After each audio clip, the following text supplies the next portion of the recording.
The year is 1916. The North Sea groans beneath the weight of two empires at war. But this time, something is different. From the gray mists off Denmark's coast, a shape appears, vast, cold, and utterly alien to this era. A steel monster forged not in the early 20th century, but a quarter century ahead of its time. Her name is Bismarck. In this alternate world, the timeline has twisted. The naval architects of Germany, the same visionaries who dreamed of Derfflinger and Seydlitz, somehow glimpse the future. The dreadnoughts of Kaiser Wilhelm are joined by a ghost from 1941, a battleship that shouldn't exist yet. And on the eve of the greatest naval clash of the First World War, the Battle of Jutland, that ghost sails into history. Imagine the reaction. British lookouts scanning the horizon from HMS Lion and Queen Mary, their binoculars trembling as they spot something massive, something impossible. A ship so sleek, so sharp-edged, so enormous it seems almost supernatural. Her bow knifes through the waves like a blade. Her guns, 8 15-inch monsters, track with mechanical precision. And her armor, layered and angled, shrugs off the very shells the Royal Navy depends on to rule the sea. This is not the Germany the British thought they were fighting. This is something else. A glimpse of the battleship that might have changed everything. The day is May 31st, 1916. The High Seas Fleet moves out of Wilhelmshaven under Admiral Reinhard Scheer. In this new reality, one of his experimental vessels, the SMS Bismarck, joins the line. She's been secretly built in Kiel under the guise of a prototype super dreadnought, her existence known only to a handful of men, loyal to the Kaiser's most daring naval dreams. Her presence is meant to be symbolic, a morale weapon, a proof that German engineering can surpass even God's storms. But fate, as always, has other plans. Out at Scapa Flow, Admiral Sir John Jellicoe leads the Grand Fleet. 250 ships spread across the gray northern waters, a steel cathedral of empire. His scouts have detected Scheer's move. Vice Admiral Beatty, commanding the British battle cruisers, steams south to intercept. And so begins the dance of death. The long-anticipated clash between Britain's pride and Germany's hope. Only now, amidst the churn of coal smoke and gunfire, sails a Leviathan out of time. The Bismarck's engines hum at 30 knots, faster than any ship of 1916 can dream. Her gunnery officers use rangefinders with clarity unknown to their peers. Radar doesn't exist yet, but her directors and optical systems are so advanced, they might as well be magic. Her shells weigh nearly a ton each. Her armor belt is 320 millimeters thick, enough to render the heaviest British shells little more than splinters. At 16:30 hours, the first contact is made. Beatty's squadron, Lion, Princess Royal, Queen Mary, Tiger, opens fire. Across the sea, the German line answers. Salvos bloom like thunderclouds, but then the Bismarck fires. The sound is deeper, darker, sharper than anything the men of Jutland have ever heard. The ocean itself seems to flinch. A wall of flame erupts from her turrets, and 8 shells arc high into the sky, each the weight of an automobile, each traveling nearly 40,000 yards. One of them lands a near miss beside HMS Lion. The water column towers higher than the mast. Beatty's men stare in disbelief. No ship of this era should be able to fire like that. God in heaven, one officer whispers. What in blazes is she? By the time they realize what they're facing, it's too late. Within minutes, the Queen Mary takes a direct hit. A single 15-inch shell penetrates her deck armor, slamming into a forward magazine. The explosion splits her in two. She vanishes beneath the waves, 1,000 souls gone in seconds. Beatty watches in horror. He turns to his flag captain, lips trembling. There seems to be something new out there. The phrase will haunt him forever. The Bismarck continues her advance, unscathed. German destroyers flank her like wolves, smoke trailing behind as they launch torpedoes toward the onrushing British battlecruisers. Scheer, astonished by this ship's power, orders her to spearhead the formation. And in that moment, history itself begins to unravel.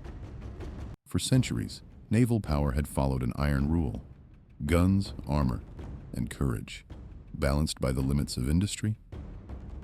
But with the Bismarck, those limits no longer exist. She is too fast for her own fleet, too heavily armored for her own time, too powerful to fit within the doctrine that birthed her. As night begins to fall over the North Sea, both admirals face choices that will define not just the battle, but the entire course of the war. Scheer, exhilarated by the early advantage, must decide whether to press forward or retreat before Jellicoe's main body closes in. He knows his fleet is outnumbered 2-1, yet the Bismarck changes everything. If she can break the British line, if she can cripple Jellicoe's flagship, perhaps the impossible can be achieved. Perhaps Britannia can finally lose her crown. But on the other side, Jellicoe has glimpsed her silhouette through the fog. His mind races. Could this be Germany's new dreadnought? No. She's too advanced. Too wrong. Yet the sea tells no lies. He must decide whether to risk his entire line in pursuit of one unknown beast. The fate of empires now balances on a ship that doesn't belong in this war. A ship that carries the weight of another century. And as midnight approaches, the fog thickens. The ocean turns black. The last rays of sun glint across the Bismarck's hull as she disappears into the mist, her guns still hot, her crew whispering prayers they don't yet understand. They are about to learn what happens when the future collides with the past. The night at Jutland was a living thing, cold, thick with smoke, and trembling with fear. Searchlights cut through the fog like the eyes of gods, sweeping across the black waves in frantic arcs. The air stank of cordite and burning oil. Somewhere out there, unseen, the Bismarck prowled like a ghost of iron. No one quite knew what she was anymore, a ship, a weapon, or an omen. The German sailors aboard older dreadnoughts whispered that she was cursed, sent by the Kaiser himself through some pact with time. Others said she was the proof of destiny, Germany's revenge on the Royal Navy 2 decades early. But on her bridge, Captain Ernst Lindemann was silent. He didn't belong in this year either. He wasn't supposed to be born until 1894, far too young for Jutland. Yet in this twisted history, his life had run faster, shaped by a Germany desperate to seize the seas before the British could choke them dry.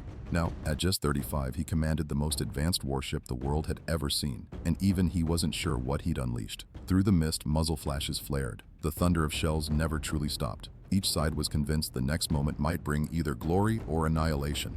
At 23:45, the Bismarck's lookouts spotted silhouettes to port. British destroyers closing fast. Lindemann gave the order without hesitation. Open fire, secondary batteries. The night lit up. Her 150mm guns roared, shells tearing through the dark like comets. The first destroyer vanished in a column of steam and flame. The second turned hard to starboard, launching torpedoes in desperation. 2 trails of white foam cut toward the Bismarck. "Hard to port!" the helmsman shouted. The great ship heeled as she turned, her massive hull shuddering with the strain. One torpedo detonated harmlessly in her wake. The other struck her starboard armor, a deafening blast, but the plates held. Not even a dent. Lindemann's officers exchanged glances. Their ship had just survived what would have crippled any vessel of this era. Confidence began to grow. Perhaps they truly were invincible, but the North Sea does not favor arrogance. At that same moment, far to the north, Jellicoe's battleships emerged from the fog. Orion, Iron Duke, Colossus. A wall of guns stretching across the horizon. They had finally found the high seas fleet, and between them and the Germans sailed Bismarck. Jellicoe had no name for her. He called her simply the Dark One. At 0010, both lines opened fire. Over 100 ships unleashed hell. The sea became a cauldron of flame. Shells screamed overhead, tearing into the night. The Bismarck led the German van, her silhouette illuminated by her own gunfire. Her forward turrets spat flame in perfect rhythm. 4, then another 4, a heartbeat of thunder. Her shells smashed into HMS Colossus.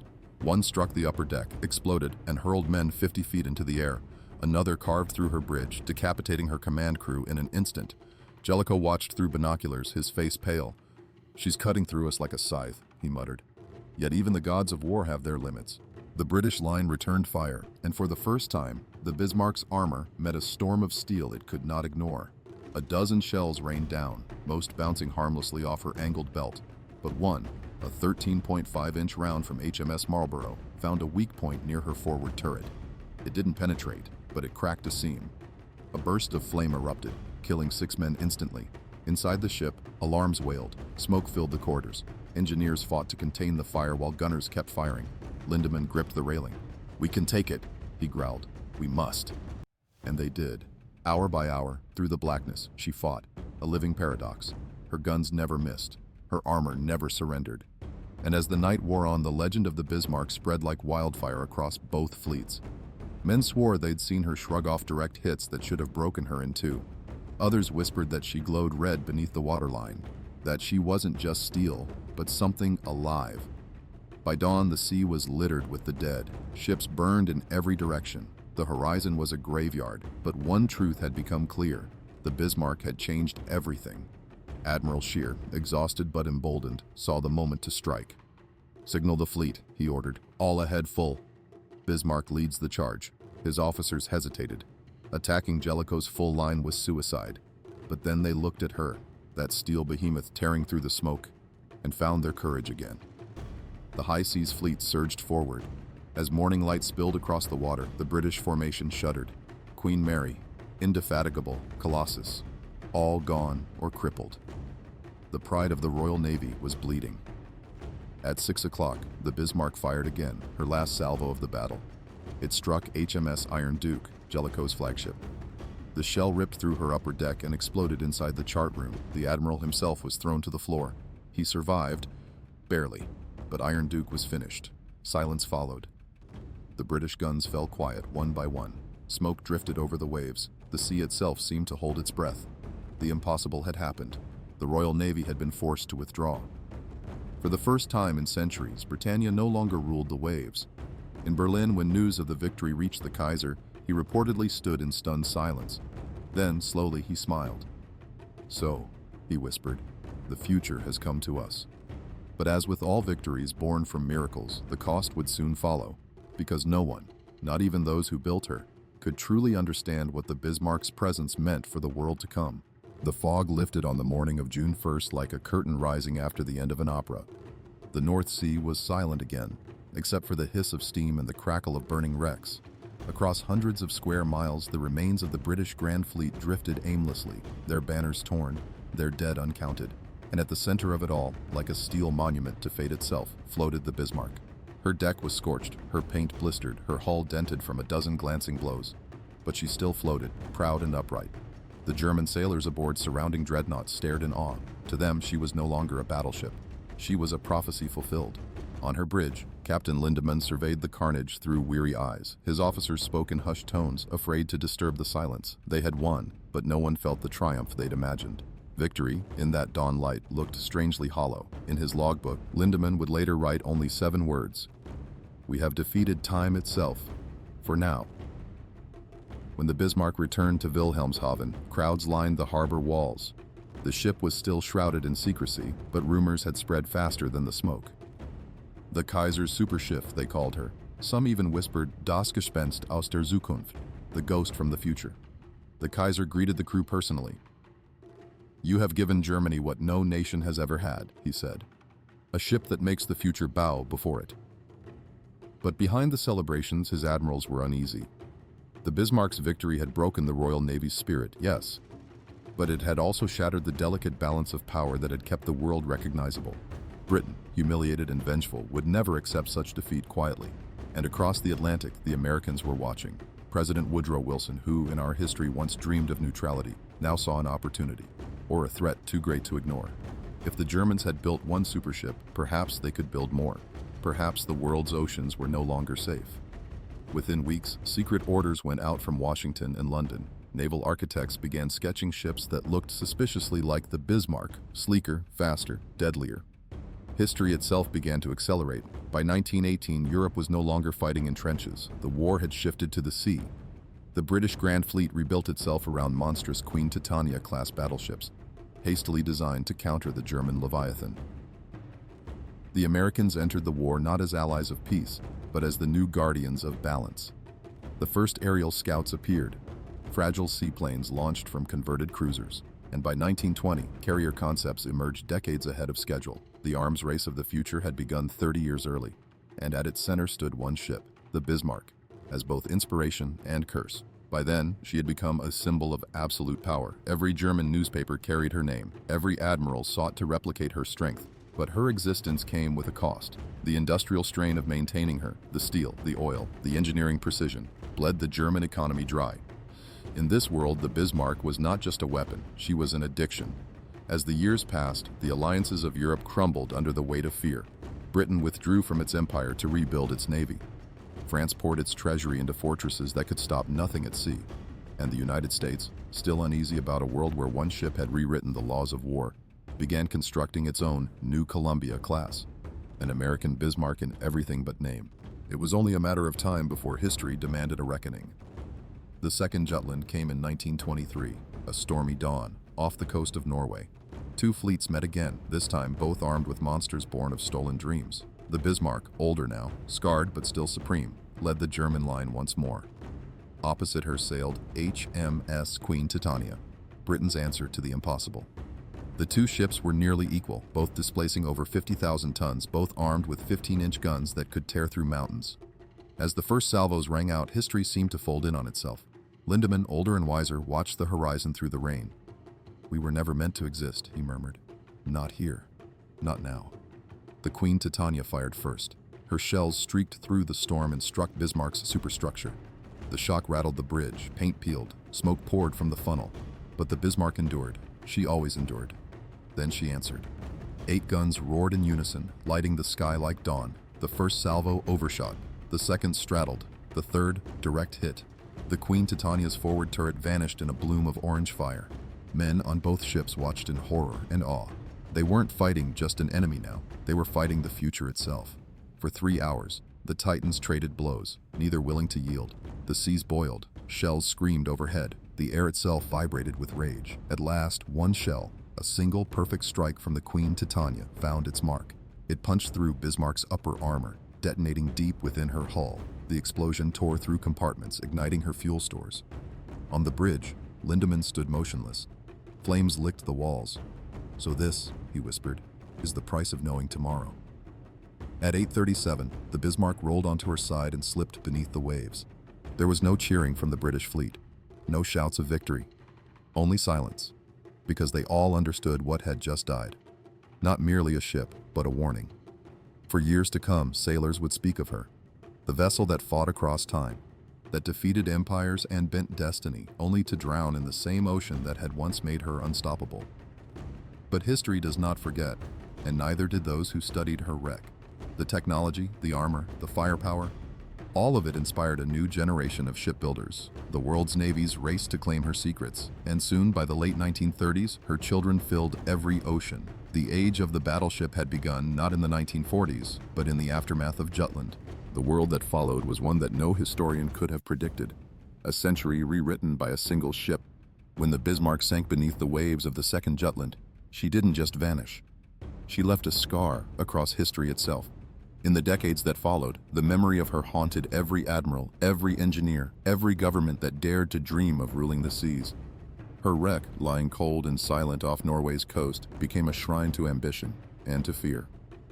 By 1930, the world's oceans looked nothing like they were supposed to. The League of Nations, born of exhaustion and terror, tried to limit the size and number of warships, just as in our own timeline. But here, their efforts were futile. The ghost of the Bismarck loomed over every negotiation table. "No nation," one British delegate declared, "will ever again allow another to build a ship like that." But every nation did. In this altered history, the dreadnought never died. Air power never overtook the seas, because the world had already seen what true power looked like: steel, armor, and guns that could reach beyond the horizon. By 1940, the Atlantic was crowded with monsters.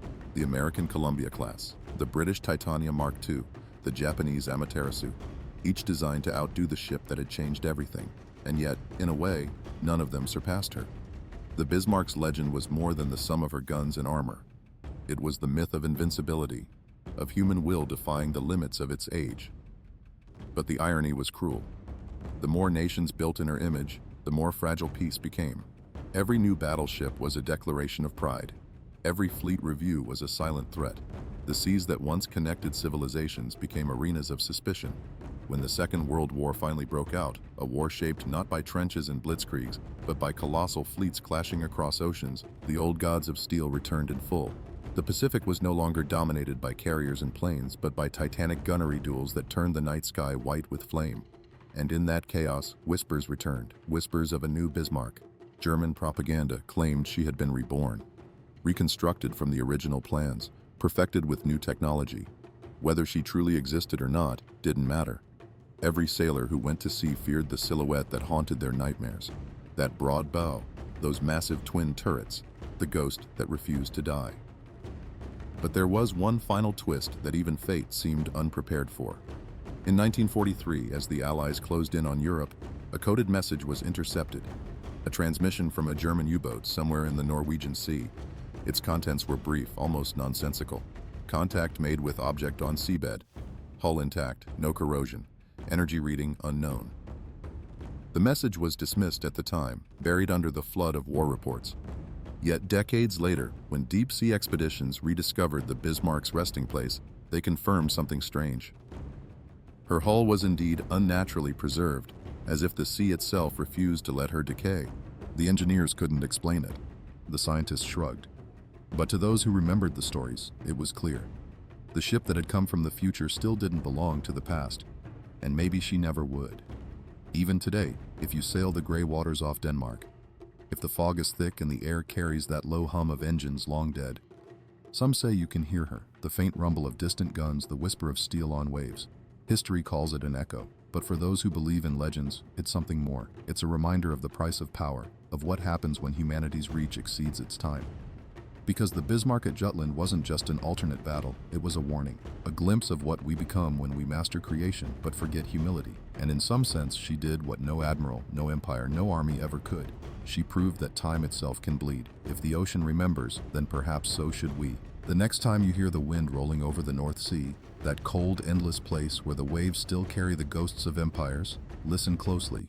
You might just hear it, a deep, thunderous echo from the depths, a whisper of guns that once shattered the horizon, and the voice of a ship that defied history. The Bismarck, the ghost of Jutland, the future that came too soon. Thank you for sailing through this story. If you've made it this far, if the echoes of this battle still stir something in you, there are more stories waiting just beneath the surface. Stories of what could have been and what might still be. Until next time, keep your eyes on the horizon.